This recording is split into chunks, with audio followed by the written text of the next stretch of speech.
After this tournament, I'm sure we have many more other tournaments to come in sports, and we might even venture into other sporting activities to continue supporting sports through the foundation.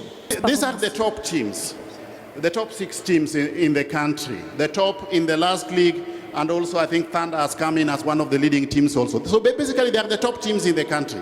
That was actually the category that was utilized to choose the teams that were going to take place in this invitational tournament.